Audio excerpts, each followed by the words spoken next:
មន្ត្រីគណៈបកប្រជាជនកម្ពុជាអង្វរឲ្យសហរដ្ឋអាមេរិកចេះអនុគ្រោះប្រទេសតូចតាចដោយកម្ពុជាផងតំណាងរាស្ត្រអូស្ត្រាលីទាមទារឲ្យរដ្ឋសភាសហព័ន្ធនិងរដ្ឋាភិបាលអូស្ត្រាលីប្រើវិធានការក្តៅដើម្បីស្វែងរកការដោះលែងលោកកឹមសុខាមេធាវីការពារក្តីឲ្យអតីតអ្នករាយការណ៍ព័ត៌មានអាស៊ីសេរីដាក់ពាក្យប្តឹងឧទ្ធរណ៍ជំទាស់ដោយការបន្តឃុំខ្លួនកូនក្តីរបស់លោក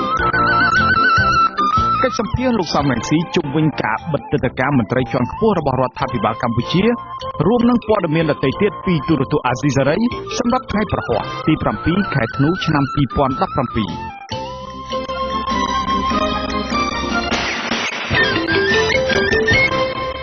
ពីរដ្ឋធានី Washington ខ្ញុំបាទតាំងសារ៉ាដាសូមជម្រាបសួរលោកនាងកញ្ញាទាំងអស់ជាទីមេត្រីយើងខ្ញុំសូមស្វាគមន៍លោកនាងក្នុងកម្មវិធីផ្សាយរបស់ទូរទស្សន៍អាស៊ីសេរីជាបន្តទៅទៀតនេះខ្ញុំបាទសូមជូនព័ត៌មានពិស្ដាលោកសុកអេសានអ្នកនាំពាក្យគណៈបកប្រជាជនកម្ពុជាចាត់ទុកថាការសម្រេចចិត្តរបស់ក្រសួងការបរទេសសហរដ្ឋអាមេរិកនៅពេលនេះគឺហាក់មានស្តង់ដារ2ដែលផ្ទុយពីគោលការណ៍គោលនយោបាយរបស់លោក Donald Trump លោកសុកអេសានស្នើឲ្យសហរដ្ឋអាមេរិកគួរទម្លាក់អំរែកដ៏ធ្ងន់របស់ខ្លួននេះចំពោះប្រទេសកម្ពុជាវិញយ៉ាងណាក៏ដោយវាប៉ះទង្គិចស្ទះអារម្មណ៍ដែរសូមលោកអាមេរិកមេត្តាពិចារណាផងពីគ្រោះប្រទេសតូចនេះគឺថាកុំថាកម្ពុជាមានដល់កម្មជ្រួចអីនុយក្លេអ៊ែរអីអាហ្នឹងតែកូនប៉ាន់កូនដៃក៏គ្មានដែរអាហ្នឹងគឺសូមឲ្យលោកដែលជាមហាយៈនឹងជួយមើលអាហ្នឹងសូមឲ្យកម្ពុជាដែលជាប្រទេសតូចមួយហ្នឹងគឺថាបានរស់ដោយសុខសន្តិភាពផងបាទក្រសួងការបរទេសអាមេរិកកាលពីថ្ងៃទី6ខែធ្នូប្រកាសបិទទិដ្ឋាការឬវីសាចូលមកកាន់ទឹកដីសហរដ្ឋអាមេរិកចំពោះមន្ត្រីរដ្ឋាភិបាលនិងក្រុមគ្រួសារដែលពាក់ព័ន្ធទៅនឹងការប្រព្រឹត្តផ្ទុយទៅនឹងគោលការណ៍ប្រជាធិបតេយ្យនិងគោលការណ៍សិទ្ធិមនុស្សដូចជាការធ្វើទុកបុកម្នេញលើគណៈបកប្រឆាំងដូចជាការហាមឃាត់ថ្នាក់ដឹកនាំគណៈបកសង្គ្រោះជាតិមិនឲ្យចូលរួមធ្វើនយោបាយការចាប់ខ្លួនប្រធានគណៈបកសង្គ្រោះជាតិលោកកឹមសុខាដាក់ពន្ធនាគារការធ្វើទុកបុកម្នេញអង្គការសង្គមស៊ីវិលនិងប្រព័ន្ធផ្សព្វផ្សាយឯករាជ្យនៅកម្ពុជា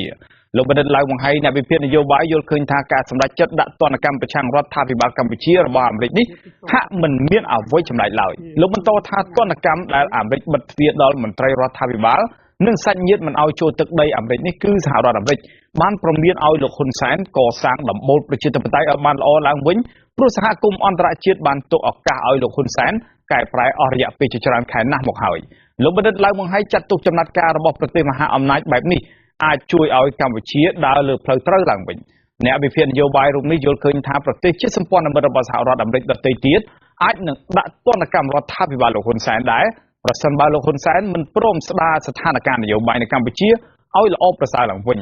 ទោះជាយ៉ាងនេះក្តីលោកសុកអេសានអះអាងថាបើអាមេរិកមិនឲ្យក្រុមមន្ត្រីរដ្ឋាភិបាលលោកហ៊ុនសែននិងក្រុមគ្រួសារទៅអាមេរិកពួកគាត់អាចទៅប្រជុំឬធ្វើដំណើរទៅកាន់ប្រទេសផ្សេងក៏បានក្រសួងការបរទេសសហរដ្ឋអាមេរិកបញ្ជាក់ជាចុងក្រោយថាសហរដ្ឋអាមេរិកនឹងនៅតែតាមដានស្ថានភាពនៅកម្ពុជានិងចាត់វិធានការនានាបន្ថែមទៀតទៅតាមការចាំបាច់ស្របពេលជាមួយគ្នានេះសហរដ្ឋអាមេរិកនឹងនៅតែរក្សាទំនាក់ទំនងជិតស្និទ្ធនិងយូរអង្វែងជាមួយប្រជាពលរដ្ឋនៃប្រទេសកម្ពុជាបាទលោកនាងជាទីមេត្រីតំណាងរាស្ត្រពីខាងគណៈបកពលកររបស់ប្រទេសអូស្ត្រាលីលោក Mark Butler បានថ្លែងនៅក្នុងរដ្ឋសភាសហព័ន្ធអូស្ត្រាលីកាលពីថ្ងៃពុធទី6ខែធ្នូជំរុញឲ្យរដ្ឋាភិបាលអូស្ត្រាលីប្រើវិធានការមើងម៉ាត់មួយដើម្បីជំរុញឲ្យរដ្ឋាភិបាលកម្ពុជាដោះលែងលោកកឹមសុខាជាបន្ទាន់និងដោយឥតលក្ខខណ្ឌSince the 2013 election, there has been a concerted campaign by the regime. តាំងពីឆ្នាំ1993មកយើងតែងតែមានការព្រួយបារម្ភចំពោះរបបលោកហ៊ុនសែនដែលបានវាយប្រហារធ្ងន់ធ្ងរមកលើសង្គមស៊ីវិលសេរីភាពសារព័ត៌មាននិងធ្វើឲ្យគណៈបកសង្គ្រោះជាតិចុះទន់ខ្សោយជាងនេះទៅទៀតរដ្ឋាភិបាលលោកហ៊ុនសែនបានបិទកាសែត The Cambodia Daily និងបិទវិទ្យុអាស៊ីសេរីនឹងការសម្លាប់អ្នកវិភាគនយោបាយលោកបណ្ឌិតកែមលីដែលសុទ្ធតែជាឧទាហរណ៍នៃការរឹតបន្តឹងសិទ្ធិសេរីភាពសារព័ត៌មានសហគមន៍ខ្មែរនៅក្នុងប្រទេសអូស្ត្រាលីជាង500នាក់កាលពីថ្ងៃទី5ខែធ្នូកន្លងទៅនេះនឹងរួមទាំងតំណាងរាស្ត្ររបស់គណៈបក្សសង្គ្រោះជាតិអ្នកស្រីមូសុខហួរផងបានជំរុញឲ្យរដ្ឋាភិបាលអូស្ត្រាលីធ្វើអន្តរាគមន៍ឲ្យមានការបោះឆ្នោតដោយសេរីត្រឹមត្រូវនិងយុត្តិធម៌នៅកម្ពុជាសហគមន៍អឺរ៉ុបសហរដ្ឋអាមេរិកនិងបណ្ដាប្រទេសផ្សេងៗទៀតកំពុងតែដាក់សម្ពាធខ្លាំងដល់រដ្ឋាភិបាលលោកហ៊ុនសែនឲ្យបង្វែរស្ថានភាពនយោបាយនៅកម្ពុជានឹងវិលមករកភាពប្រក្រតីឡើងវិញដូច្នេះខ្ញុំសរសេរលិខិតមួយច្បាប់ទៀតទៅកាន់អ្នកស្រី Julie Bishop ដើម្បីឲ្យរដ្ឋាភិបាលអូស្ត្រាលីប្រើវិធានការដ៏ម៉ឺងម៉ាត់មួយដើម្បីគាំទ្រឲ្យមានលទ្ធិប្រជាធិបតេយ្យនិងការគោរពសិទ្ធិមនុស្សនៅកម្ពុជាជាពិសេសគឺដោះលែងលោកកឹមសុខាជំនួបរវាង អ្នកស្រីមូសុខួរតំណាងរាស្ត្ររបស់គណៈបកសង្គ្រោះជាតិនិងអ្នកស្រី Julie Bishop រដ្ឋមន្ត្រីក្រសួងការបរទេសអូស្ត្រាលីកាលពីថ្ងៃអង្គារទី5ខែធ្នូអ្នកស្រីមូសុខួរបញ្ជាក់ថារដ្ឋមន្ត្រីការបរទេសនៅតែគាំទ្រកិច្ចព្រមព្រៀងសន្តិភាពទីក្រុងប៉ារីសថានៅមានសុពលភាពនៅឡើយជាងនេះទៅទៀតអ្នកស្រីរដ្ឋមន្ត្រីការបរទេសរូបនេះបានជំរុញឲ្យគណៈបកប្រឆាំងស្វែងរកអន្តរាគមន៍ពីអង្គការសហប្រជាជាតិឲ្យសហប្រធាននៃកិច្ចព្រមព្រៀងកោះប្រជុំប្រទេសហត្ថលេខីទាំងអស់ឡើងវិញក្នុងការពិនិត្យមើលអំពីការរំលោភបំពានលើកិច្ចព្រមព្រៀងនេះអ្នកស្រី Julie Bishop ក៏បានបញ្ជាក់ប្រាប់ក្រុមមន្ត្រីគណៈបកសង្គ្រោះជាតិថាប្រទេសអូស្ត្រាលីនឹងមិនទទួលស្គាល់ការបោះឆ្នោតនៅកម្ពុជាឡើយបើមិនមានការចូលរួមរបស់គណៈបកសង្គ្រោះជាតិនោះ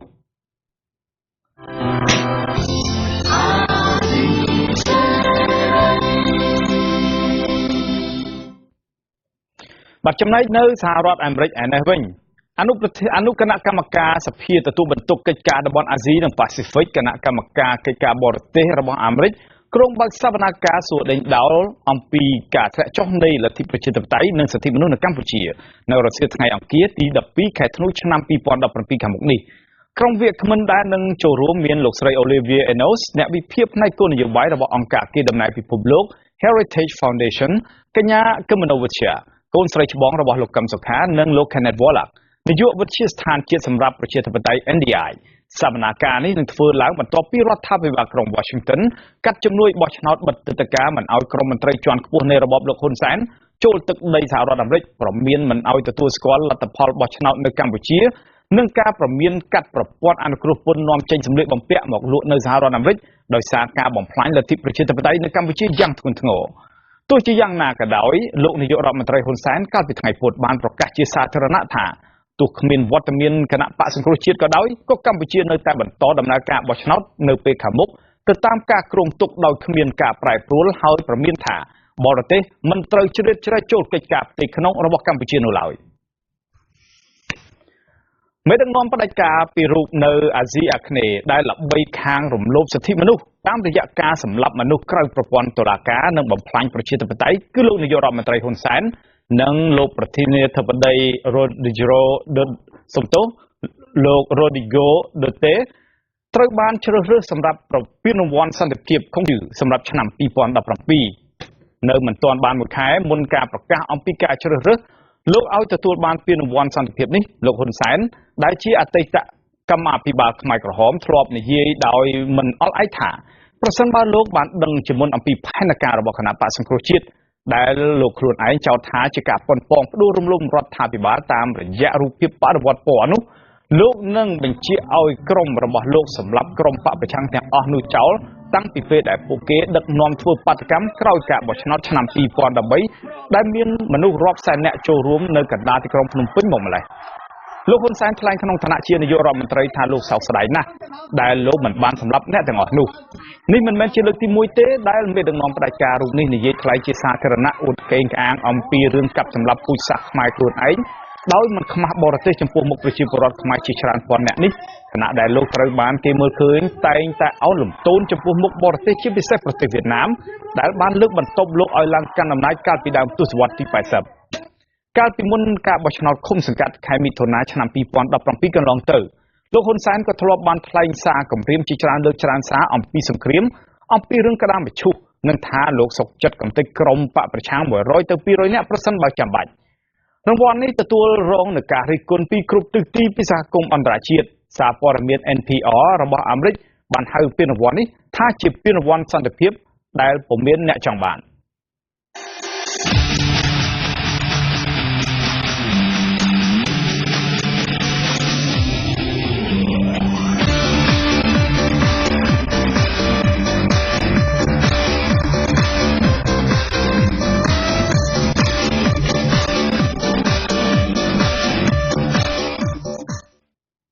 បាទរដ្ឋសភាឯកបៈនៅថ្ងៃប្រហ័សទី7ខែធ្នូនេះបានប្រកាសសុពលភាពរបស់តំណាងរាស្ត្រថ្មីចំនួន16រូបនិងការបោះឆ្នោតសេចក្តីទុកចិត្តលើអនុប្រធាននិងសមាជិកថ្មីរបស់កោជប3រូបដែលចំនួនសមាជិកចាស់តំណាងរាស្ត្រថ្មី16រូបដែលត្រូវបានប្រកាសសុពលភាពនេះរួមមាន11រូបមកពីខាងគណៈបកប្រជាជនកម្ពុជាដែលបានទទួលជ័យភ័ណ្ឌពីការរំលាយគណៈបកសង្គ្រោះជាតិ4រូបពីខាងគណៈបកប្រជាជនកម្ពុជាដើម្បីជំនួសសមាជិកសភា4រូបរបស់គណៈបកនេះដែលបានលាលែងទៅឈរជាបេក្ខ ជនសមាជិកប្រសិទ្ធិ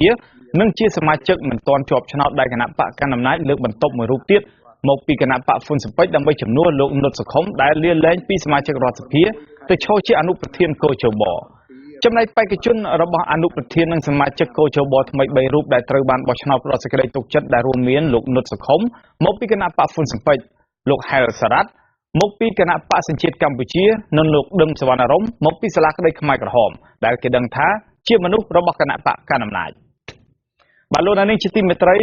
សូមលោកនាងរងចាំទស្សនាបទសម្ភាសន៍របស់លោកទីនសាការីយ៉ាជាមួយនឹងលោកសំម៉ាក់ស៊ីជុំវិញការដាក់ទណ្ឌកម្មផ្នែកទិដ្ឋាការលើមន្ត្រីជាន់ខ្ពស់របស់រដ្ឋាភិបាលមិនឲ្យមកសហរដ្ឋអាមេរិកនៅពេលបន្តិចទៅនេះបាទលោកនាងជាទីមេត្រីមេធាវីការពារក្តីឲ្យអតីតអ្នករាយការណ៍ព័ត៌មានរបស់អាស៊ីសេរី2រូបបានដាក់ពាក្យបណ្ដឹងឧទ្ធរជំទាស់ទៅនឹងដីកាសម្រាប់បន្តគុំខ្លួនកូនក្រីរបស់លោកទៅសាលាដំបងរាជធានីភ្នំពេញនៅថ្ងៃប្រហ័សទី7ខែធ្នូនេះជាបណ្ដឹងសុំនៅក្រៅឃុំជាលើកទី2ហើយដែលមេធាវីបានស្នើសុំបន្ទាប់ពីចៅក្រមស៊ើបសួរបានបដិសេធចោលបណ្ដឹងកាលពីថ្ងៃទី1កាលពីថ្ងៃទី4កន្លងទៅមេធាវីការពារក្តីឲ្យលោកអ៊ុនឈិននិងលោកយានសធិរិនគឺលោកមេធាវីកែវវ៉ានីបានឲ្យដឹងថាមូលហេតុដែលលោកបានដាក់ពាក្យបណ្ដឹងឧទ្ធរនេះដោយសារតែដីកាសម្រេចរបស់ចៅក្រមស៊ើបសួរមិនអនុញ្ញាតឲ្យកូនក្តីទាំងពីររបស់លោកនៅក្រៅឃុំជារឿងអយុត្តិធម៌បំផុតលោកបញ្ជាក់ថាគ្មានហេតុផលណាចាំបាច់មួយដែលចៅក្រមស៊ើបសួរត្រូវឃុំខ្លួនកូនក្តីរបស់លោកទាល់តែសោះដោយហេតុថាកូនក្តីរបស់លោកទាំងពីរ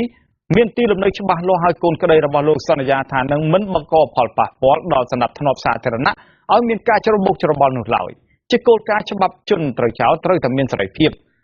លោកកែវវ៉ានីបានឲ្យដឹងទៀតថាលោកនឹងដាក់សារណាការពារនៅសភាស៊ើបសួរសាលាឧទ្ធរនៅពេលខាងមុខនេះជាមួយគ្នានេះដែរលោកស្នើឲ្យសភាស៊ើបសួរសម្រេចទាត់ចោលសេចក្តីសម្រេចរបស់ចៅក្រមស៊ើបសួរតុលាការក្រុងភ្នំពេញនិងស្នើសុំឲ្យដោះលែងកូនក្តីរបស់លោកនៅក្រៅឃុំដោយឥតលក្ខខណ្ឌសភាស៊ើបសួរសាលាឧទ្ធរត្រូវបើកសវនាការនៅមុនអង្គសេចក្តីរយៈពេល15ថ្ងៃបន្ទាប់ពីទទួលបានពាក្យស្នើសុំជាលើកទី2នេះ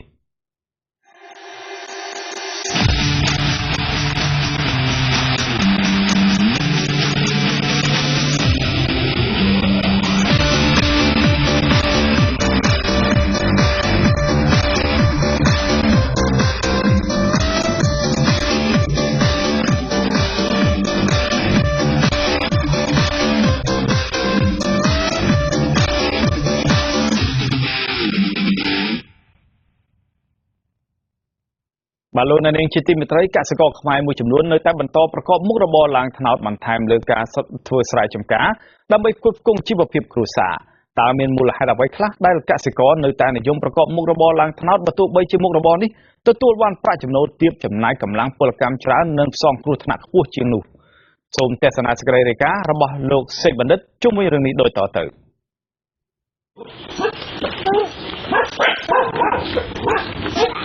កសិករឡើងត្នោតវ័យ56ឆ្នាំម្នាក់លោកសុកអេងរស់នៅភូមិទ្រាត្បូងឃុំស្រែថ្មីក្នុងស្រុករលាភីមិនអាចកំណត់ពេលវេលាឡើងត្នោតបានទៀងទាត់ឬក៏ក្រោកពីព្រលឹមស្រាងរៀបចំបំពង់ដោយការពីវ័យក្មេងដែលនៅដៃរឹងស្មារមាំបានទេព្រោះលោកមានបញ្ហាសុខភាពនិងដៃម្ខាងទៀតឈឺកាលពីប្រមាណ6ឆ្នាំមុនលោកធ្លាក់ពីលើដើមត្នោតកម្ពស់ប្រហែល20ម៉ែត្របណ្ដាលឲ្យខ្លួនប្រាណលោកក្រំគ្រានិងដៃឆ្វេងស្ពឹកស្ទើរតែពិការទាំងស្រុងបច្ចុប្បន្នលោកសុកអេងបានតស៊ូឡើងត្នោតក្នុងមួយថ្ងៃប្រមាណ10ដើមសម្រាប់ប្រមាស់ជាស្ករនិងបំបៅមេទឹកត្នោតជូរលក់បានប្រាក់ចន្លោះពី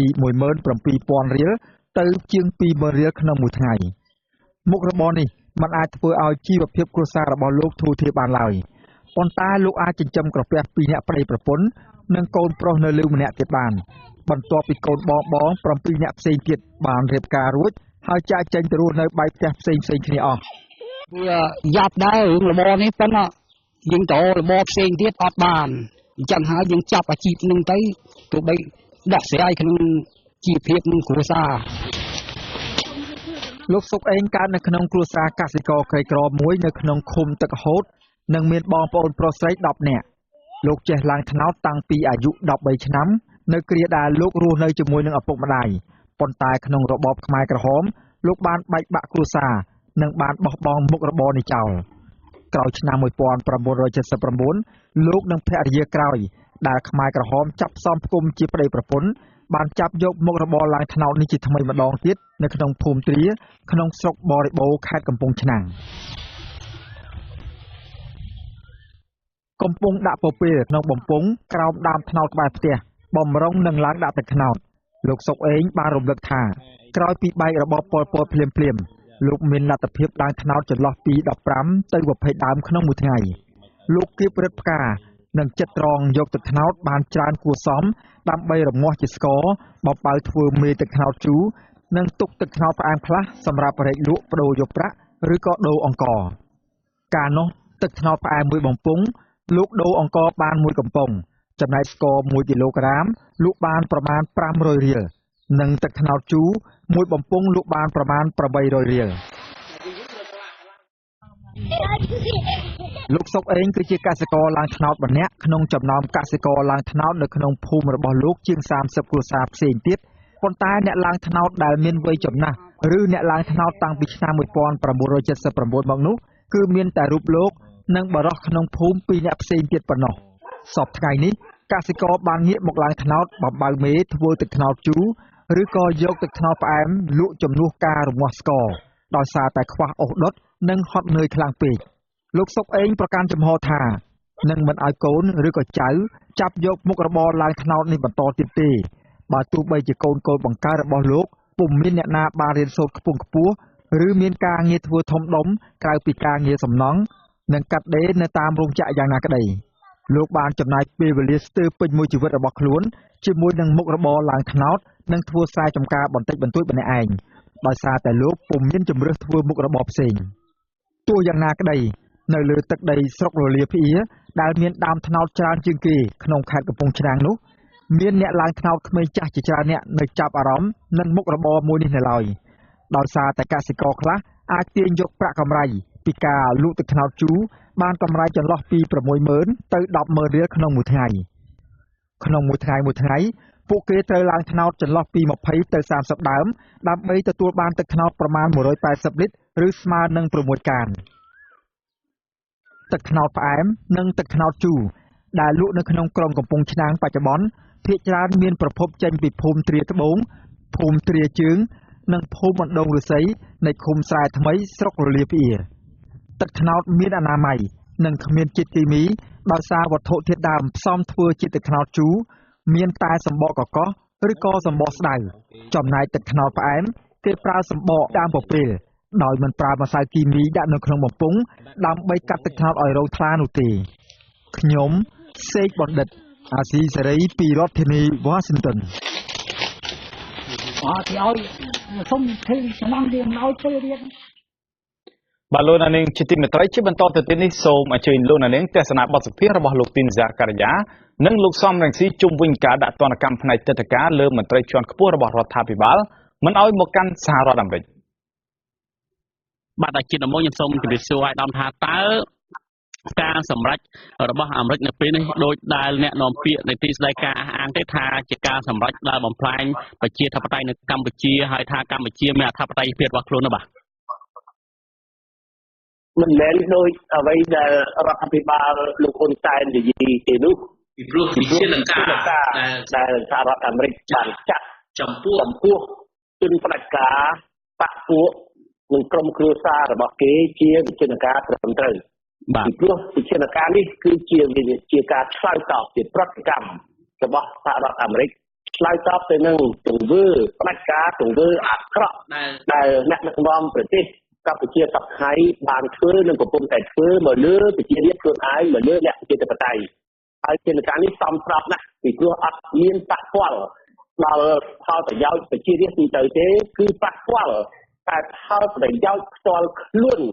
របស់ជនផ្ដាច់ការបកពួកនិងក្រុមគ្រួសាររបស់គេតែប៉ុណ្ណោះបាទតកតងទៅនឹងការសម្រេចនេះដែរខាងរដ្ឋាភិបាលតែងតែចោទប្រកាន់មកបកប្រឆាំងវិញពិសេសគឺបុគ្គលអាយដាមតែម្ដងថាកំពុងតែដើរគៀងគរបរទេសដើម្បីឲ្យធ្វើបាបប្រទេសរបស់ខ្លួនតើការចោទប្រកាន់បែបនេះយកឃើញយ៉ាងម៉េចបាទចេះតែចោទអ្វីក៏បកប្រឆាំងអ្វីក៏បកប្រឆាំងដូចកម្មករនៅតាមរោងចក្រធ្វើកោតកម្មធ្វើបាតកម្មទាមទារ ឲ្យត្រូវកែគ្រប់ច្បាប់ការងារឲ្យគ្រប់សិទ្ធិកម្មករហ៊ានចេញមកធ្វើសកម្មភាពថាបកប្រឆាំងឥឡូវគេរំលាយបកប្រឆាំងបាត់ហើយមិនទៅនៅតែចោទបកប្រឆាំងទៀតនៅឆាកអន្តរជាតិក៏អញ្ចឹងដែរបើរំលាយបកប្រឆាំងហើយកុំចោទបកប្រឆាំងទៀតអ្វីដែលគេមើលឃើញទូទាំងពិភពលោកមិនចាំបាច់បកប្រឆាំងមិនចាំបាច់នរណាប្រាប់គេទេគេឃើញយ៉ាងច្បាស់នៅទង្វើអាក្រក់របស់លោកហ៊ុនសែននិងបកពួកគាត់បាទការសម្រេចរបស់អាមេរិកនៅពេលនេះក៏ដូចជាខាងអូស្ត្រាលីនឹងក៏កំពុងតែស្នើទៅរដ្ឋាភិបាលរបស់ខ្លួនដែរដើម្បីដាក់ទណ្ឌកម្មទៅរដ្ឋាភិបាលកម្ពុជាតែជាលទ្ធផលមួយដែលខាងគណៈបកសង្គ្រោះជាតិកំពុងតែដើរសូមឲ្យអន្តរាគមន៍ពីសហគមន៍អន្តរជាតិឬក៏ជាការដែលយល់ឃើញរបស់ប្រទេសដែលប្រកាន់របបប្រជាធិបតេយ្យនីមួយៗមើលឃើញអំពីការដែលបំផ្លាញប្រជាធិបតេយ្យនៅកម្ពុជាឬក៏រំលោភសិទ្ធិមនុស្សនោះបាទគេយល់ឃើញដោយខ្លួនគេប្រជារាស្ត្រខ្មែរក៏យល់ឃើញដោយខ្លួនលោកសហគមន៍អន្តរជាតិប្រទេសដែលកាន់លទ្ធិប្រជាធិបតេយ្យក៏គេយល់ឃើញដោយខ្លួនគេដែរមិនចាំបាច់នរណាទៅបង្អើលទៅលិះញង់ទៅចាក់ដោតអីទេទង្វើអាក្រក់វានៅតែជាទង្វើអាក្រក់ហើយគេអាណិតអាសូរចំពោះប្រជារាស្ត្រខ្មែរដែលរងគ្រោះដោយសារតែអំណាចផ្ដាច់ការរបស់លោកហ៊ុនសែនកំពុងតែជិះជាន់កំពុងតែបំបិទសិទ្ធិសេរីភាពរបស់ប្រជារាស្ត្រខ្មែរហើយមិនឲ្យមានគណៈបកប្រឆាំងមិនឲ្យមានស្ថាប័នណាមួយដែលចេញមុខការពារផលប្រយោជន៍ប្រជាទាមទាររកយុត្តិធម៌ជូនប្រជារាស្ត្រដូច្នេះគេមានការព្រួយបារម្ភណាបើអត់មានគណៈបកប្រឆាំងតើប្រជារាស្ត្រនឹងសម្ដែងទឹកចិត្តការឈឺចាប់របស់លោកយ៉ាងដូចម្តេចពីមុនមានគណៈបកប្រឆាំងថាចាំបោះឆ្នោតការបោះឆ្នោតឲ្យគណៈបកប្រឆាំងពេលនោះនឹងមានការផ្លាស់ប្ដូរដោយសន្តិវិធី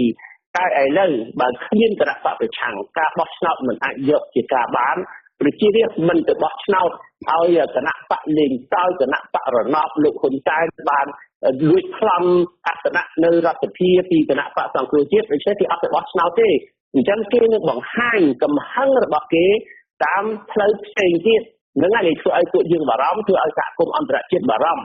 ចង់រក្សាសន្តិភាពពិតប្រាកដត្រូវតែមានគណៈបកប្រឆាំងចូលរួមក្នុងការបោះឆ្នោតដើម្បីឲ្យប្រជារាស្ត្រសម្ដែងទឹកចិត្តឬការមិនពេញចិត្តរបស់លោកគឺដោយបោះឆ្នោតឲ្យគណៈបកប្រឆាំងបើមិនមានគណៈបកប្រឆាំងដើម្បីបោះឆ្នោតឲ្យទៀតតើប្រជារាស្ត្រនឹងសម្ដែងការពេញចិត្តការក្តៅក្រហាយរបស់លោកពេលលោករងគ្រោះដោយអំពើអយុត្តិធម៌ឃើញអំពើពុករលួយឃើញប្រទេសយើងបាត់បង់ទឹកដីគេឈឺចាប់ឲ្យយើងតើសម្ដែងយ៉ាងដូចម្តេចសម្ដែងទឹកចិត្តសំខាន់យ៉ាងដូចម្តេចអាចនិឈានទៅដល់មានអំពើហិង្សានេះជាការសោកស្ដាយជាការព្រួយបារម្ភណាព្រោះតែមានគណៈបកប្រឆាំងបានអាចមានការសម្ដែងមតិដោយសន្តិវិធី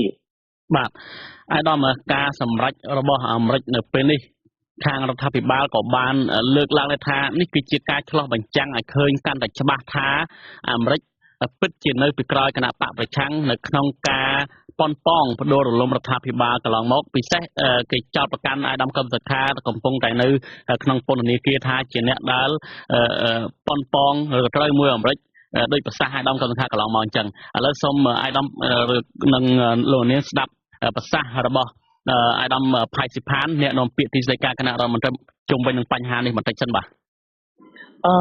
មិនមែនជាដាក់អន្តកម្មទេគេហៅថា restriction ដែលជាការបន្តឹងលក្ខខណ្ឌមួយលក្ខខណ្ឌបន្តឹងដល់សមាជិករាជរដ្ឋាភិបាលណាដែលគេយល់ឃើញថាវាប៉ះពាល់នឹងលទ្ធិប្រជាធិបតេយ្យឬក៏សិទ្ធិមនុស្សនេះឯងហើយការលើកឡើងនេះมันមានអ្វីប្លែកពីចំនួនមុនក្នុងដាក់គំនិតទៅកម្ពុជាទទួលនិរទេសជនដែលជាខ្មែរដែលជាអ្នកជាខ្លួនខ្មែរមានសិទ្ធិរស់នៅសហរដ្ឋហើយវិលត្រឡប់មកវិញហើយរឿងហ្នឹងរឿងដដែលរឿងអត់មានប៉ះពាល់ទៅដល់ប្រជាពលរដ្ឋគឺអត់មានប៉ះពាល់ដល់សេដ្ឋកិច្ចមានប៉ះពាល់អីសោះអ្វីដែលយើងមើលឃើញពីហ្នឹងហើយការសម្រេចចិត្តហ្នឹងគឺជាការសម្រេចចិត្តមួយហាក់បីដូចជាប្រឆាំងនឹងលទ្ធិប្រជាធិបតេយ្យដែលកម្ពុជាខំប្រឹងប្រែងក្នុងរយៈពេល20ឆ្នាំហើយក៏ដូចជាការប្រឆាំងជាមួយស្ថិរភាពរបស់កម្ពុជាដែលខំប្រឹងតាំងពីយូរណាស់មកហើយអាហ្នឹងគឺគួរឲ្យសោកស្ដាយប៉ុន្តែគេត្រូវតែបំរើផលប្រយោជន៍របស់គេដែលគេចង់ទោះអ្នកនោះនៅក្នុងថឹកនៅក្នុងដែលគេឃើញជានៅក្នុងសកម្មភាពរបស់អូទីមយ៉ាងណាក៏ដោយ ប្រឆាំងនឹងស្ថាប័នរដ្ឋប្រឆាំងជាមួយតុលាការប្រឆាំងមួយស្ព្រឹទ្ធសភារដ្ឋសភាប្រឆាំងជាមួយនឹងទីរដ្ឋាភិបាលដែលកើតចេញពីការបោះឆ្នោតក៏ឯតំណាងនៅផលប្រយោជន៍ប្រទេសអានេះយើងមិនមានខ្វាយខ្វល់រឿងអីទេប៉ុន្តែអ្វីដែលការដែលរដ្ឋាភិបាលអត់មានភាសារដ្ឋវិញហើយអាហ្នឹងវាឆ្លើយតបទៅអ្វីដែលជនសង្ស័យឈ្មោះគឹមសុខាបានលើកឡើងថាអន្តរកម្មនៅពីក្រោយខ្នងដូច្នេះយើងមិនមានអ្វីជាការចម្លែកទេប៉ុន្តែការសម្រេចចិត្តនេះគឺប៉ះពាល់ដល់ការបំផាញជាតិជាតិតៃរបស់កម្ពុជាដែលយើងកំពុងតែបង្កើតបាននៅទំនៀមទម្លាប់មួយដែលមានក្រុមភាគជនក្រុមភាគតិចទោះបីក្រុមភាគតិចគឺមិនព្រមចូលសភាក្រុមភាគតិចបង្កើតអ្វីជាចំនួននៅក្នុងស្រុកឬក៏គៀងកកម្លាំងខាងក្រៅស្រុកយ៉ាងណាក៏ដោយតែក្រុមភាគច្រើននៅតែអំណត់នៅតែដោះស្រាយរក្សាស្ថិរភាពសន្តិភាពបានជាមួយនឹងដំណើរល្អសម្រាប់ការរស់រានមានជីវិតរបស់ប្រជាពលរដ្ឋកម្ពុជាជាពិសេសនៅបណ្ណៈកណ្ដាលនេះឯងដែលរដ្ឋបានរីកធំទូលំទូលាយក្រៅពីនោះយើងឃើញថាគ្មានឯករាជ្យទេបើសិនជាអត់មានឯករាជ្យសេដ្ឋកិច្ចដែលយើងកំពុងតែប្រឹងប្រែងសប្តាហ៍នេះហើយយើងដឹងហើយយើងទទួលបានការលើកទឹកចិត្តពី World Bank ថាកម្ពុជាមិនធាក់ថយប៉ុន្មានទេនៅក្នុងរង្វង់អ្វីដែលផលិតផលសរុបរបស់ខ្លួនដែលទទួលបាន 7% បាទក្នុងរយៈពេល20ឆ្នាំកន្លងមកបាទអាយដាមតកតងទៅនឹងការលើកឡើងរបស់អាយដាមផៃសិផាននៅពេលនេះតើអាយដាមយល់ឃើញនៅម្ដេចថាគណៈបកប្រឆាំងត្រូវរយជាមួយអាមេរិកបែបនេះបាទអ្នកខ្លះចេះតែចោទថាលោកចិនសុខាសំរងទីត្រូវរើជាមួយអាមេរិកកាំងមានអាមេរិកកាំងនៅពីក្រោយប៉ុន្តែបានធ្វើអីខុសបើយើងនិយាយពីអំពើខុសឆ្គងអំពើក្បត់ជាតិទឹកប្រកាសអ្នកដែលត្រូវរើជាមួយយួននៅពីក្រោយធ្វើឲ្យប្រទេសកម្ពុជាបាត់បង់ទឹកដីនេះបានជាអំពើក្បត់ជាតិទឹកប្រកាសហើយតាមពីសម័យពលពតបាទអ្នកណានៅពីក្រោយពលពតមិនចិនអ្នកណាមិនត្រូវរើ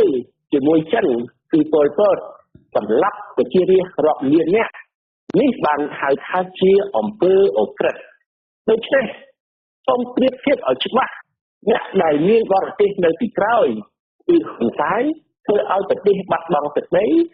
ធ្វើឲ្យជនអន្តោប្រវេសន៍ហូរចូលមកពេញទឹកពេញដីនៅប្រទេសកម្ពុជាជាគ្រោះថ្នាក់សម្រាប់អនាគតប្រទេសកម្ពុជាហើយប្រៀបធៀបដូចទៅជាពលពតអញ្ចឹងដែរពលពតគាត់ទៅអែបចិនគាត់ទៅសុំឲ្យចិនជួយធ្វើឪពុកដើម្បីការពារពលពតឥឡូវនេះហ៊ុនសែនក៏រត់ទៅរកចិនដែរសូមឲ្យចិនជួយការពារឲ្យផ្ដល់ជំនួយដោយអាមេរិកកាំងកាត់ជំនួយអីកាត់ទៅតែឲ្យចិនមកជួយជំនួសលោកសេរីហ្នឹងហើយដែលជាទង្វើក្បត់ជាតិធ្វើឲ្យខូចខាតផលប្រយោជន៍ខ្មែរយើងយ៉ាងធ្ងន់ធ្ងរជាទីបំផុតបាទអាយដាមតកតងទៅនឹងពាក្យថាក្បត់ជាតិនេះគឺអ្នកនយោបាយខ្មែរតែតែចេះមកដល់បរិបទឥឡូវនេះគឺបានចេះដាក់គ្នាទៅវិញទៅមកពិសេសគឺនៅថ្ងៃហ្នឹងតែម្ដងមេធាវីរបស់ក្រសួងការពារជាតិហ្នឹងបានដាក់ពាក្យប្តឹងទៅតុលាការប្រឆាំងអាយដាមមួយទៀតគឺមកទល់ពេលនេះមិនពាក្យប្តឹងអាយដាមគឺរាប់ផ្លេចគឺមានច្រើនមែនតើហើយការដាក់ពាក្យប្តឹងនៅពេលនេះចោទប្រកាន់អាយដាមពីបទញុះញង់ទៅមន្ត្រីយោធាមិនឲ្យស្ដាប់លោកហ៊ុនសែនបាទហើយតើការដាក់ពាក្យប្តឹងប្រឆាំងអាយដាមនៅពេលនេះនៅជាថ្មីទៀតអាយដាមយល់ឃើញយ៉ាងម៉េចបាទខ្ញុំសូមរំលឹកថាខ្ញុំបានអំពាវនាវថាសូមអង្វរក៏បានដែរខ្ញុំសូមអង្វរ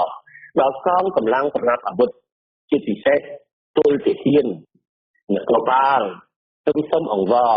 បងប្អូនក្មួយដែលមានកំភ្លើងក្នុងដៃសូមបងប្អូនក្មួយមេត្តាសូមបាញ់ប្រហារសូមសម្លាប់ថ្ងៃគ្នាឯងសូមបាញ់សម្លាប់ប្រជារាស្ត្រស្លូតត្រង់ព្រោះតែខ្ញុំអំពាវនាវទៅប៉ុណ្ណឹងថាខ្ញុំក្បត់ជាតិអ្នកណាចង់តែអីថាទៅទង្វើក្បត់ជាតិណាគឺទង្វើដែលធ្វើឲ្យប្រទេសយើងបាត់បង់ឯករាជ្យភាពមរណភាពទឹកដីអធិបតេយ្យភាពជាតិតើខ្ញុំលោកកឹមសុខាគណៈបក្សសង្គ្រោះជាតិមានដៃធ្វើឲ្យប្រទេសយើងបាត់បង់ឯករាជ្យភាពដល់ណាទេអត់ទេតែអ្នកណាដែលធ្វើឲ្យប្រទេសកម្ពុជាខ្លាយទៅជារណបបរទេសហើយសម័យពលពតគឺរណបចិនសម័យហ៊ុនសែនរណបចិនផងរណបយួនផងនឹងហើយគេហៅថាអំពើក្បត់ហើយអ្នកណា ដែលបំផ្លាញទ្រព្យសម្បត្តិជាតិទ្រព្យសម្បត្តិរាជធ្វើឲ្យរាជខាត់បងច្រើនណាស់ដូចជាការកាប់បំផ្លាញព្រៃឈើលួចប្លន់ដីធ្លីប្រជារាស្ត្រធ្វើឲ្យប្រទេសជាតិហិនហោចនឹងហើយដែលហៅថាជាអំពើក្បត់ជាតិសូមបងប្អូនពិចារណាទៅមានតែហ៊ុនសែនទេដែលបានប្រព្រឹត្តអំពើទាំងអស់នេះហើយហ៊ុនខលជាងគេធ្វើឲ្យបាត់បង់ទឹកដីតើកឹមសុខាតើសម្រាប់ទីដែលចុះហត្ថលេខាលើសន្ធិសញ្ញាព្រំដែនជាមួយប្រទេសជិតខាងណាមួយដូចជាប្រទេសវៀតណាមធ្វើឲ្យគេបង្ខិតព្រំដែនចូលមកក្នុងទឹកដីប្រទេសកម្ពុជាធ្វើឲ្យយើងបាត់បង់ទឹកដីយ៉ាងច្រើនសន្ធឹកសន្ធាប់អ្នកដែលបានចុះហត្ថលេខានោះគឺលោកហ៊ុនសែនក្នុងទសវត្សរ៍ឆ្នាំ1980លោកហ៊ុនសែននឹងហើយដែលធ្វើឲ្យប្រទេសយើងបាត់បង់ទឹកដីឲ្យបរទេសលាតត្របាក់ទឹកដីនឹងហើយដែលហៅថាអំពើក្បត់ជាតិដូច្នេះលោកហ៊ុនសែនចោទពីចោទឯងថាអ្នកនេះក្បត់ជាតិអ្នកនោះក្បត់ជាតិគឺដើម្បីចង់បង្វែរអារម្មណ៍ប្រជាពលរដ្ឋឃើញច្បាស់ថាគាត់ក្បត់ជាតិដូច្នេះគាត់ភ័យខ្លួនគាត់ខ្មាស់គេគាត់ត្រូវដើរចោទអ្នកនេះអ្នកនោះថាក្បត់ជាតិបាទមាននរណាជឿទេបាទអ្វីដែលអាយដាមបកស្រាយនៅពេលនេះពាក្យថាក្បត់ជាតិនៅពេលនេះគឺអាយដាមចង់សម្ដៅទៅរដ្ឋាភិបាលទៅវិញទេដែលជាអ្នកក្បត់ជាតិគឺធ្វើឲ្យប្រទេសជិតខាងឈ្លានពានទឹកដីមានជនអន្តោប្រវេសន៍ចូលទឹកដីកម្ពុជាច្រើនពិសេសមានរបាយការណ៍មួយចេញកាលពីថ្ងៃម្សិលមិញគឺថាជនជាតិវៀតណាមមានច្រើននៅកម្ពុជាគឺមានចំនួនច្រើនមែនទែនហើយមួយវិញទៀតគឺថាបពប្រឆាំងមិនដែលចុះហត្ថលេខាលើសន្ធិសញ្ញាណាមួយដែលធ្វើឲ្យបាត់បង់ទឹកដីទេផ្ទុយទៅវិញតកតងទៅនឹងបញ្ហានេះលោកនាយករដ្ឋមន្ត្រីហ៊ុនសែនតែងតែចោទប្រកាន់អាយដាមម្ដងហើយម្ដងទៀតថែមទាំងឌីលទៀតថាឪពុកអាយដាមក៏ក្បត់ជាតិមកដល់កូនក៏ក្បត់ជាតិថែមទៀតអ្វីជាចំណុចសំខាន់ដែលលោកហ៊ុនសែនតែងតែចោទប្រកាន់ម្ដងហើយម្ដងទៀតទាំងអាយដាមផងទាំងឪពុកអាយដាមផងនេះបាទយើងស្គាល់ប្រយោជន៍ហ៊ុនសែនហើយដោយគាត់ថាសការពិតគឺខ្មៅទេបើគាត់ថាខ្មៅការពិតគឺសទេមិនដូចហ៊ុនសែននេះគឺមនុស្សខ្លាំងខ្លាយមនុស្សដែលនិយាយអ្វីផ្ទុយស្រឡះពីការពិតគឺការចោទប្រកាន់គឺផ្ទុយស្រឡះពីយុត្តិធម៌ដូច្នេះយើងមិនត្រូវចំណាយពេលទៅបកស្រាយអ្វីដែលលោកហ៊ុនសែនគាត់និយាយត្រឡប់ត្រលឹងតាមតែគាត់នឹកឃើញនេះទេបាទអរគុណលោកនាងជាទីមេត្រីបើសិនជាលោកនាងចង់សួរសំណួរមកកាន់អាយដាមសំរងស៊ីសូមលោកនាងដាក់លេខទូរស័ព្ទនៅក្នុង comment Facebook នេះដើម្បីយើងនឹងភ្ជាប់ទៅវិញដើម្បីមានឱកាសសួរអាយដាមសំរងស៊ីឥឡូវនេះមានអ្នកស្ដាប់មួយរូបមកពីជប៉ុនលោកហៃវណ្ណាបាទសូមអញ្ជើញលោកហៃវណ្ណាបាទមានអីសួរអាយដាមធានសំរងស៊ីបាទសូមជំរាបសួរលោកប្រធានសំរងស៊ីហើយខ្ញុំចោទជាសំណួរមួយទៅលោកប្រធានបាទពាក់ព័ន្ធទៅនឹងការអញ្ជើញមកពីជប៉ុនហើយលោកប្រធានអញ្ជើញមកពីណាបាទនេះគឺសំណួរទី2ហើយពាក់ព័ន្ធទៅនឹងការធ្វើកិច្ចការទូតទាំងឡាយហ្នឹងគឺខ្ញុំឃើញថាឲ្យច្រើនណាស់ហើយកម្ដៅនយោបាយនៅក្នុងប្រទេសកម្ពុជាយើងកំពុងតែឡើងកម្ដៅខ្លាំងមែនទែនហើយអ្វីដែលខ្ញុំព្រួយបារម្ភជាងគេនេះគឺថាកម្ដៅនយោបាយកាន់តែខ្លាំងអន្តសម្ពាធអន្តរជាតិក៏កាន់តែខ្លាំងដែរអញ្ចឹងនៅពេលដែលសម្ពាធអន្តរជាតិគាត់ដាក់ដល់កំពូលហើយសួរថាតើលោកប្រធានសមាជិកហ៊ានលះបង់ជីវិតបបួលសមាជិករដ្ឋសភាទាំង55រូបដើរទៅក្នុងប្រទេសកម្ពុជាជាមួយនឹងប្រជាពលរដ្ឋដើម្បីក្រោកឈរប្រឆាំងតវ៉ាដែរទេពីព្រោះលទ្ធិប្រជាធិបតេយ្យនិងសេរីភាពពិតប្រាកដនៅក្នុងពិភពលោកយើងហ្នឹងមិនមែនឆ្លាក់ពីលើមេឃឬក៏បានមកពីអន្តរជាតិទេគឺទាមទារឲ្យប្រជាពលរដ្ឋជាពិសេសគឺតំណាងរាស្ត្រហ្នឹងដឹកនាំធ្វើការប្រឆាំងតវ៉ាដើម្បីទាមទារសិទ្ធិសេរីភាពនិងលទ្ធិប្រជាធិបតេយ្យនេះតើលោកគឺតាមទីកញ្ចក់ណាដែរលោកនេះបាទសូមអរគុណបាទអរគុណច្រើនលោកហៃវណ្ណាបាទអាយដាមលោកហៃវណ្ណាសួរថាអាយដាមអញ្ជើញទៅជប៉ុននៅពេលណាប៉ុន្តែខ្ញុំចង់បន្ថែមថាអាយដាមអញ្ជើញទៅជប៉ុនធ្វើអីបាទខ្ញុំមានគម្រោងទៅប្រទេសជប៉ុនហើយទៅប្រទេសកូរ៉េខាងត្បូងដើម្បីទៅជួបជាមួយនឹងពលករខ្មែររាប់ម៉ឺននាក់ដែលរស់នៅប្រទេសកូរ៉េហើយនៅប្រទេសជប៉ុនក៏មានជនជាតិខ្មែររាប់ពាន់នាក់ដែរតែអ្វីដែលសំខាន់គឺជួបជាមួយនឹងអ្នកតំណាងរាស្ត្រជប៉ុននិងមន្ត្រីរដ្ឋាភិបាលជប៉ុនពីព្រោះគេនៅតែទទួលស្គាល់គណៈបកសង្គ្រោះជាតិហើយគេនៅតែទទួលស្គាល់តំណាងរាស្ត្រគណៈបកសង្គ្រោះជាតិជាតំណាងរាស្ត្រស្របច្បាប់ជាតំណាងរាស្ត្រពេញសិទ្ធិគេអត់ទទួលស្គាល់ការបែងចែកអត្តនៈ លួចប្លន់អសនៈទៅអីរបស់គណៈបកសង្គ្រោះជាតិនៅរដ្ឋសភាទៅចែកគណៈបកផ្សេងគេអត់ទទួលស្គាល់ទេគេទទួលស្គាល់តែគណៈបកសង្គ្រោះជាតិមួយគត់ជាគណៈបកប្រឆាំងតែមួយគត់នៅរដ្ឋសភាហើយសូមបញ្ជាក់អ្វីដែលយើងកំពុងតែលើកឡើងនេះយើងចង់ឲ្យបរទេសអន្តរជាតិទាំងអស់គេយល់ហើយស្រួលយល់ទេរដ្ឋសភាសប្តាហ៍គឺជារដ្ឋសភាខុសច្បាប់ផ្ទុយពីរដ្ឋធម្មនុញ្ញពីព្រោះរដ្ឋធម្មនុញ្ញចែងយ៉ាងច្បាស់ថារដ្ឋសភាត្រូវតែមានអ្នកតំណាងរាស្ត្រយ៉ាងតិច120រូបតែឥឡូវអ្នកតំណាងរាស្ត្រស្របច្បាប់អត់មាន120រូបទេ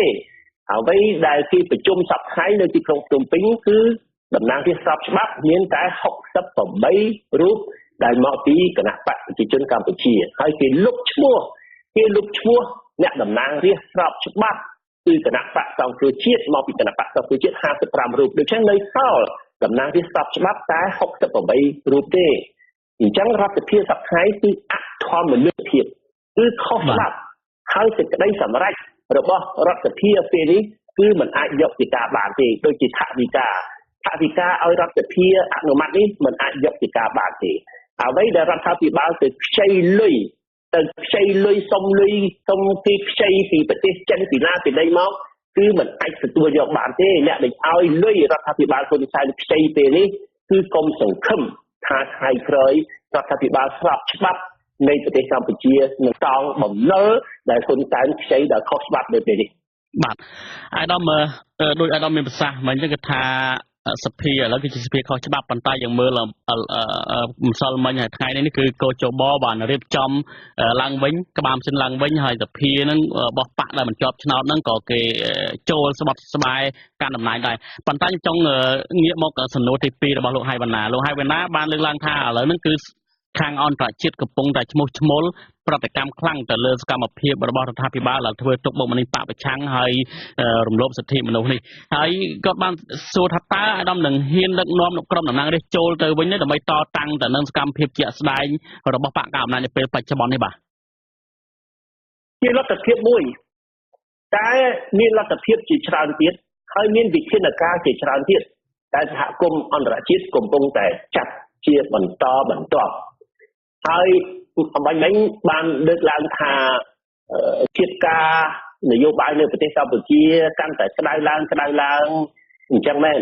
បាទតើតែយើងដំឡើងកម្ដៅដើម្បីឲ្យមេរោគស្លាប់មេរោគគឺជនផ្ដាច់ការមេរោគគឺអ្នកណាដែលសម្លាប់និងរំលោភសិទ្ធិរបស់ប្រជាពលរដ្ឋអញ្ចឹងហើយបានត្រូវតែមានវិធានការមានទណ្ឌកម្មតែទណ្ឌកម្មដែលយើងនិយាយមុននេះបន្តិចហ្នឹងដែលមកពីសហរដ្ឋអាមេរិកហ្នឹងគេសម្ដៅចំពោះតែជនផ្ដាច់ការជាបុគ្គលជនផ្ដាច់ការប្រមាណ10 20 30នាក់50នាក់យ៉ាងច្រើន100នាក់ហើយថែមទាំងក្រុមគ្រួសារមិនច្រើនប្រមាណទេគេសម្ដៅតែជនផ្ដាច់ការសម្ដៅតែបុគ្គលទេមិនមែនសម្ដៅប្រជាពលរដ្ឋទូទៅទេដូច្នេះវិធានការនេះជាវិធានការសំស្របខ្ញុំជម្រាបថាមន្ត្រីគណៈបកប្រជាជនអ្នកធំមនុស្សពុករលួយគឺយកលុយទៅដាក់នៅសហរដ្ឋអាមេរិកច្រើនណាស់នៅអូស្ត្រាលីក៏មាននៅអឺរ៉ុបក៏មានប៉ុន្តែឥឡូវយើងនិយាយពីសហរដ្ឋអាមេរិកសិនគេឲ្យគ្រួសារគេបងប្អូនគេកូនចៅគេទៅរស់នៅសហរដ្ឋអាមេរិកអត់មានចង់ទៅរស់នៅស្រុកចិនទេដឹងថាថ្ងៃក្រោយត្រូវតែគិតខ្លួនហើយពួកជនផ្ដាច់ការពួកជនពុករលួយរាជខ្មែរស្អប់ប្រហែលជាត្រូវតែទៅរស់នៅសហរដ្ឋអាមេរិកអញ្ចឹងគេ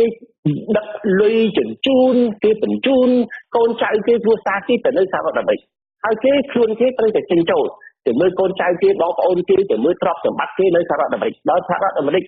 ចាត់វិធានការមិនអោយចិញ្ចោលទៀតពួកនេះខឹងមែនទែនពួកនេះព្រួយបារម្ភពួកនេះគឺប្រតិកម្មណាបើគេធ្វើបាបរាជបើរាជវិធានាពួកនេះអត់រវីរវល់អត់ខ្វល់ខ្វាយបាទអាយមានប្រសាសន៍ថាផលប្រយោជន៍ខ្លួនឯងបានប្រតិកម្មបាទអាយដាមមានប្រសាសន៍ថាបើប៉ះពាល់ផលប្រយោជន៍ខ្លួនឯងមានប្រតិកម្មប៉ុន្តែនៅពេលដែល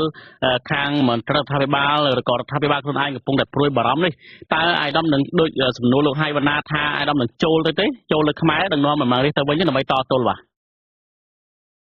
អត់មានអីពិបាកទេពេលណាសហគមន៍អន្តរជាតិជំរុញឲ្យរដ្ឋាភិបាលហ៊ុនសែន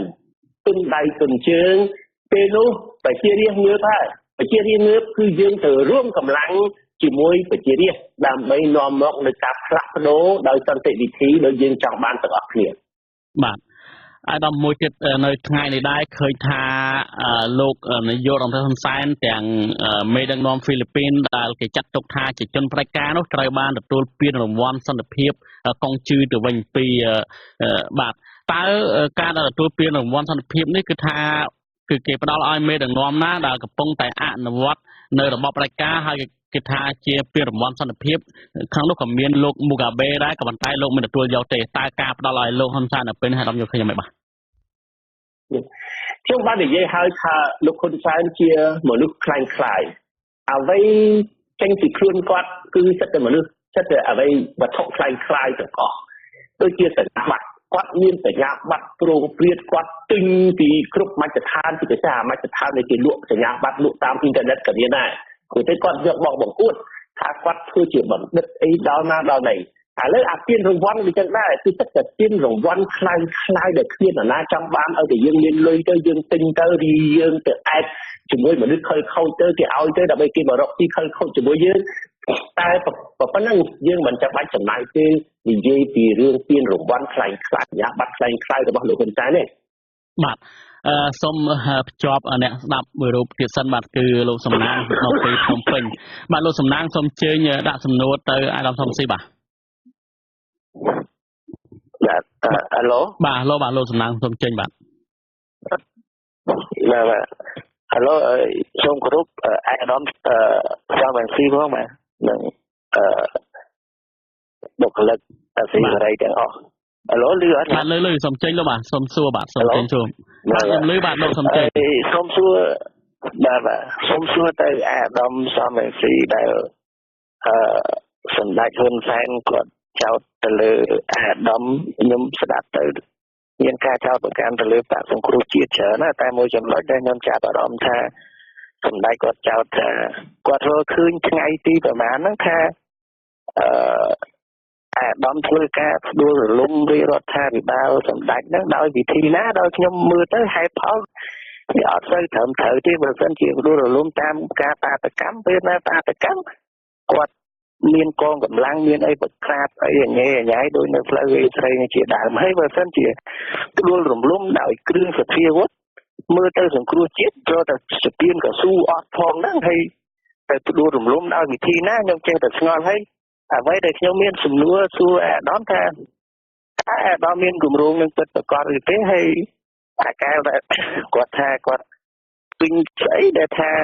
ថ្ងៃស្អីដែលត្រូវផ្ដួលរំលំអាដាមតែគាត់មើលឃើញស្អីគេអាពាក្យដែលឃើញហ្នឹងតែឃើញអីគេបាទសូមអរយោបល់ដែរបាទអរគុណលោកសំណាងខ្ញុំសូមបន្ថែមទៅលើសំណួរលោកសំណាងបន្តិច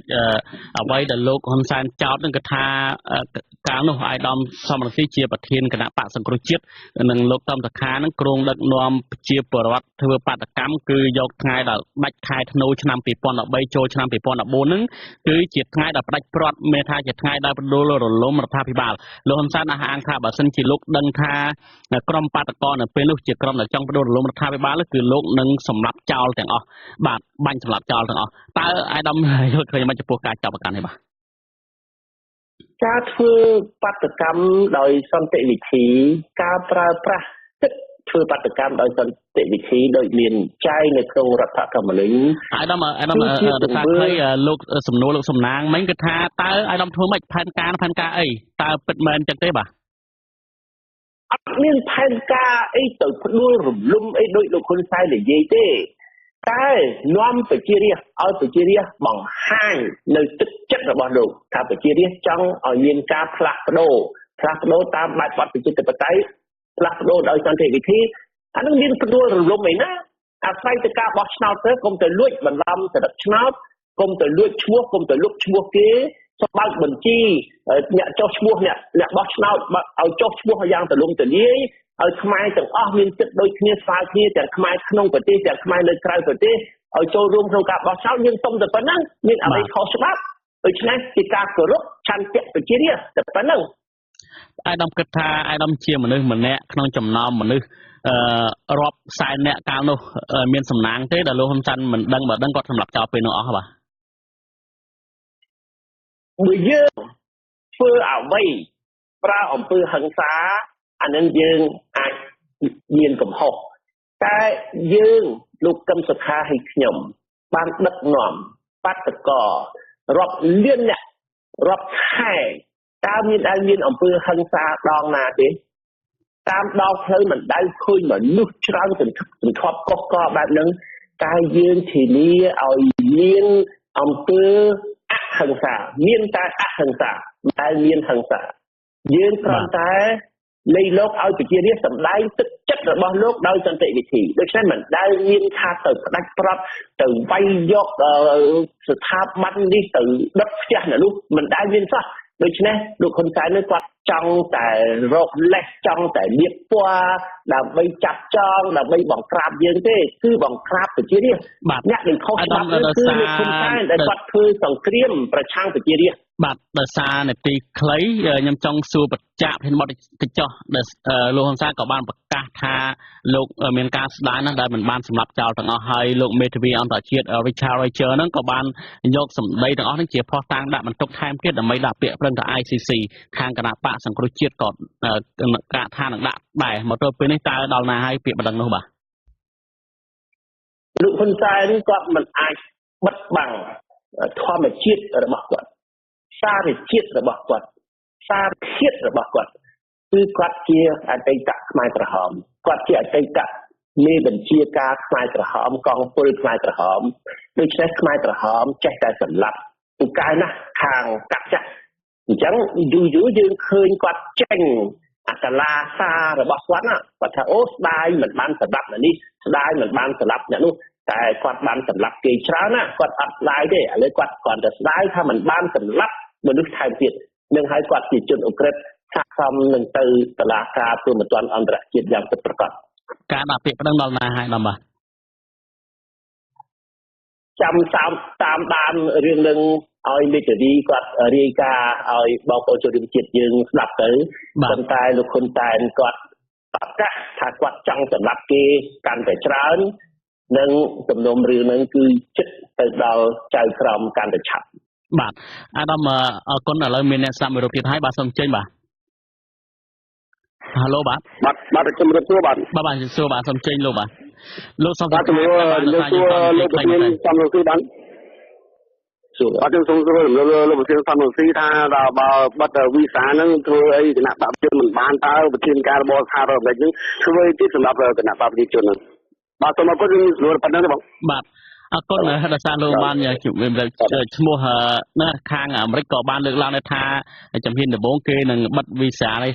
ជាបឋមសិនបើមិនរដ្ឋាភិបាលមិនងាកមកកន្លងប្រជាធិបតេយ្យទេមិនមានគណៈវត្តមានបកសង្គ្រោះជាតិទេគេនឹងមានវិធានការបន្ទាប់ទៀតអាដាមអាចឆ្លើយតបចំពោះសំណួរគាត់បាទអញ្ចឹងមែននេះគ្រាន់តែជាជំហានទី1ទេដែលមិនឲ្យវីសាចូលទៅក្នុងទឹកដីសហរដ្ឋអាមេរិកតែបើរដ្ឋាភិបាលលោកហ៊ុនសែនខ្លួនគាត់នៅតែរឹងតែតឹងធ្វើអំពើអាក្រក់ថែមទៀតគេនឹងក៏មានវិធានការថែមទៀតដែរវិធានការនោះគឺអាចឈានទៅដល់ការបង្កប់ឬមួយក៏ការរឹបអូសទ្រព្យសម្បត្តិទិញផ្ដាច់ការបកពួកនិងក្រុមគ្រួសារទ្រព្យសម្បត្តិដែលបានយកទៅលាក់បាំងនៅសហរដ្ឋអាមេរិកខ្ញុំដឹងថាគេឲ្យគ្រួសារគេបងប្អូនគេកូនចៅគេទិញផ្ទះសម្បែងជាច្រើនអចលនវត្ថុគេមានលុយលាក់បាំងនៅធនាគារជាច្រើនគេឲ្យកូនចៅគេទិញមុខរបររកស៊ីមានហាងលក់បានហាងអីហ្នឹងគឺសិតតែលុយដែលជញ្ជូនមកពីប្រទេសកម្ពុជាហើយគេបញ្ជូនគ្នាគេឲ្យទៅបញ្ចុះបញ្ចូលខ្មែរយើងដែលរស់នៅសហរដ្ឋអាមេរិកគេហៅជប់លៀងស៊ីផឹកសាផឹកអីឲ្យអត់មានគិតលុយទេឲ្យទៅធ្វើម៉េចឲ្យទៅចុះចូលគណៈបកប្រជាជនដូច្នេះគេបញ្ជូនគ្នាគេពីប្រទេសកម្ពុជាទៅបញ្ចុះបញ្ចូលទៅធ្វើឃោសនាឲ្យរបបលោកហ៊ុនសែននៅសហរដ្ឋអាមេរិកឥឡូវសកម្មភាពទាំងអស់នោះត្រូវតែចប់មិនអាចទៅទៀតមិនអាចទៅបានទៀតទេហើយអាចឈានអ្វីដែលយកលុយយកទៅលាក់បាំងទៅចង់ទៅរកស៊ីទិញផ្ទះសម្បែងនៅសហរដ្ឋអាមេរិកលុយទាំងអស់នោះទ្រព្យសម្បត្តិទាំងអស់នោះក៏អាចបាត់បង់ចឹងហើយបានពួកមេដឹកនាំគណៈបព្វជិជនភ័យណាស់រឿងហ្នឹងភ័យពីព្រោះប៉ះពាល់ផលប្រយោជន៍ពួកគាត់និងក្រុមគ្រួសារគាត់បាទតកតងនឹងអាមេរិកនេះដែរគឺពលរដ្ឋខ្មែរនៅអាមេរិកនេះ គ្រោះនឹងធ្វើបាតកម្មនៅថ្ងៃទី10ធ្នូខាងមុខនេះនៅមុខសេតវិមានតែម្ដងហើយជាបាតកម្មធំធំទាំងការធ្វើបាតកម្មនេះកាលពីប្រហែលថ្ងៃមុនហ្នឹងក៏ពលរដ្ឋខ្មែរនៅអូស្ត្រាលីក៏ធ្វើបាតកម្មដែរនៅមុខរដ្ឋសភាហើយក៏មានការចូលរួមពីតំណាងរាស្ត្ររបស់អូស្ត្រាលីដែរតើការចលនាបាតកម្មរបស់អ្នកនៅក្រៅស្រុកទាំងអស់នេះជាផែនការរបស់គណៈបកសង្គ្រោះជាតិរៀបចំឬក៏យ៉ាងណាឯកឧត្តមបាទនេះជាទឹកចិត្តរបស់ប្រជារាស្ត្រសុទ្ធសាធពលរដ្ឋខ្មែររស់នៅទីណានៅក្នុងប្រទេសក៏យល់ច្បាស់នៅក្រៅប្រទេសក៏យល់ច្បាស់គ្រប់ប្រទេសទាំងអស់សហរដ្ឋអាមេរិកអូស្ត្រាលីអឺរ៉ុបជាពិសេសបារាំងដែលមានខ្មែររាប់សែនអ្នករស់នៅគឺមានគម្រោងធ្វើបាតកម្មជាបន្តបន្ទាប់ហើយខ្ញុំសូមជម្រាបថានៅប្រទេសកម្ពុជាពេលជិតបោះឆ្នោតមកដល់យើងនឹងអំពាវនាវឲ្យប្រជាពលរដ្ឋធ្វើបាតកម្មពេលនឹងហើយដែលខ្ញុំសូមអំពាវនាវឲ្យកងកម្លាំងប្រដាប់អាវុធកុំបាញ់ប្រហារមកលើប្រជាពលរដ្ឋខ្មែរដូចគ្នាឈាមជ័រជាខ្មែរដូចគ្នាកុំស្ដាប់បញ្ជា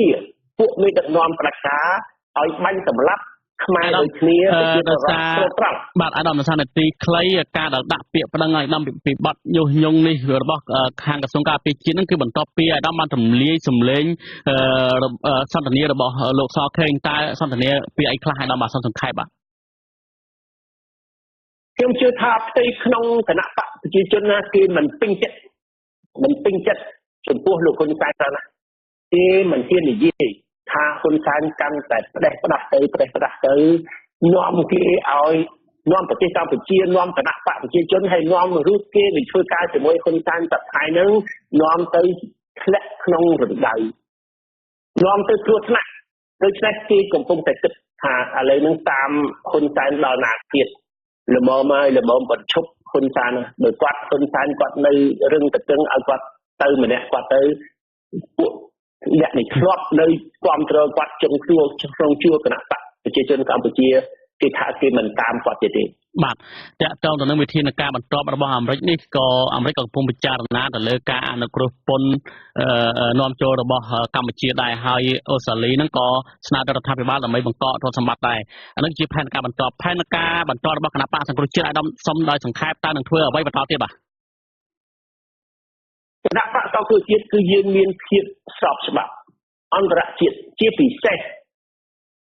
IPU ថាសហភាពអន្តរជាតិដែលតំណាងឲ្យរដ្ឋសភា173រដ្ឋសភានៃ173ប្រទេសអង្គការនេះ IPU នេះគឺទទួលស្គាល់នៅតែទទួលស្គាល់តំណាងរាស្ត្រ55នាក់មកពីគណៈបកសង្គ្រោះជាតិថាជាតំណាងរាស្ត្រស្របច្បាប់នៅពីពេញសិទ្ធិដូច្នេះយើងយកលក្ខណៈដែលយើងជាតំណាងរាស្ត្រស្របច្បាប់នឹងពេញសិទ្ធិដើម្បីបន្តសកម្មភាពជំរុញឲ្យមានការផ្ដោតនៅប្រទេសកម្ពុជាបាទសូមអភ័យទោសអាយដាមនិង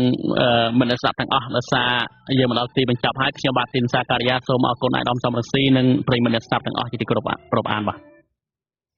បាទលោកនាងកញ្ញាទើបតែបានទស្សនាទូរទស្សន៍អាស៊ីសេរីផ្សាយចេញពីរដ្ឋធានី Washington សហរដ្ឋអាមេរិកខ្ញុំបាទតាំងសារដាទាំងក្រុមការងារទាំងអស់របស់អាស៊ីសេរីសូមជូនពរលោកនាងកញ្ញានិងក្រុមគ្រួសារទាំងអស់ឲ្យជួបប្រកបតែនឹងសេចក្តីសុខគ្រប់ប្រការខ្ញុំបាទសូមអរគុណនិងសូមជម្រាបលា